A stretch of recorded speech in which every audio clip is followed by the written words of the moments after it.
एक लंबे समय पहले एक गांव में आनंद, उसके माता पिता जानकी और रमैया, उसकी पत्नी नर्मदा और उसके बेटे नानी के साथ एक छोटे घर में रहता था। आनंद नौकरी करके आए हुए पैसों से अपना घर चलाता था। जानकी उसकी बहू नर्मदा से सारे काम करवाती थी और उसे हमेशा ताने मार मार के दुखी करती थी, मगर नर्मदा उसे कुछ ना कह के चुप बैठती थी। ऐसे कुछ साल बाद आनंद अपने नौकरी से कमाए पैसों को बचा बचा के एक बड़ा नया घर खरीदता है। आनंद के खरीदे हुए नए घर में बहुत समय से एक भूत रहती थी। ये बात आनंद को नहीं पता था और इसीलिए वो घर खरीदता है और उसके आसपास खाली रहने के कारण दिखने में बहुत शांत सा माहौल था और जानकी में कोई बदलाव नहीं आया। नए घर में जाने के पहले ही दिन नर्मदा की गलती के बिना ही उसे ताने मारती है। दुखी होकर नर्मदा बिना कुछ खाए और सोए अपने कमरे में जाकर रोती रहती है। तब उस घर में मौजूद भूत नर्मदा को रोते हुए देख उसके पास आती है। बगल में परछाई को देख नर्मदा तुरंत खड़े हो जाती है। तब वो भूत नर्मदा के सामने आके खड़े हो जाती है। उसके चेहरे पे घाव, खुले बाल देख के नर्मदा डर जाती है।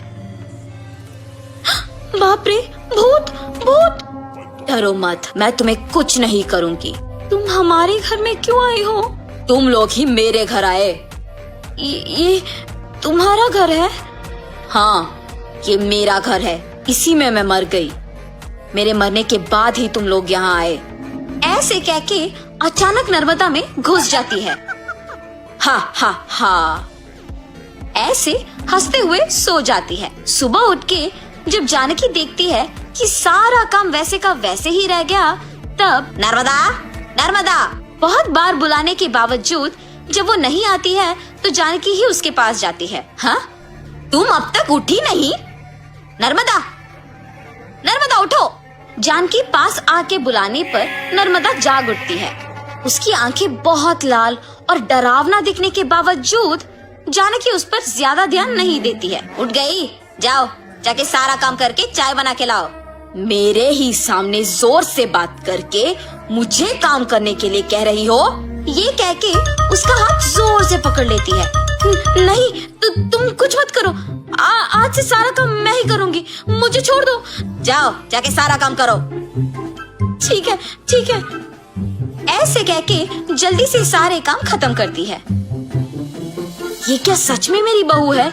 इसके मुंह से कभी एक लफ्ज भी नहीं निकला और आज ये मुझसे सारा काम करवा रही है। तुरंत ये सब मुझे अपने बेटे को बताना होगा। और ऐसे अपने बेटे को सब सच बताती है। तब वो कहता है, जितना भी गुस्सा क्यों ना हो, ऐसे तो नहीं कहते हैं माँ।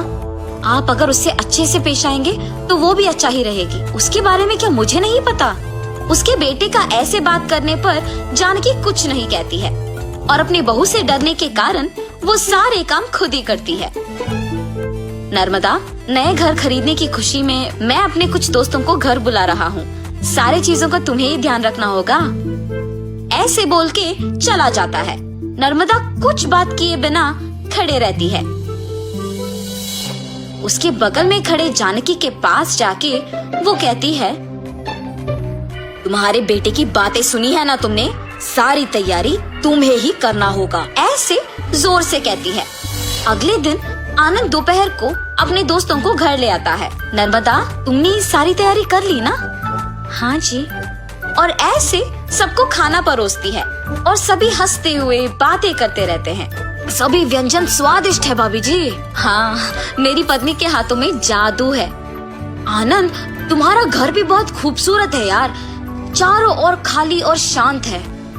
इस घर को देखते ही पसंद आ गया मुझे, इसीलिए इसे बचाए हुए सारे पैसों से खरीदा हूँ। अब इस घर का मालिक मैं हूँ। ऐसे आनंद कहता है। ये सुनते ही नर्मदा तुरंत भूत बनके अजीब आवाजें बनाती है।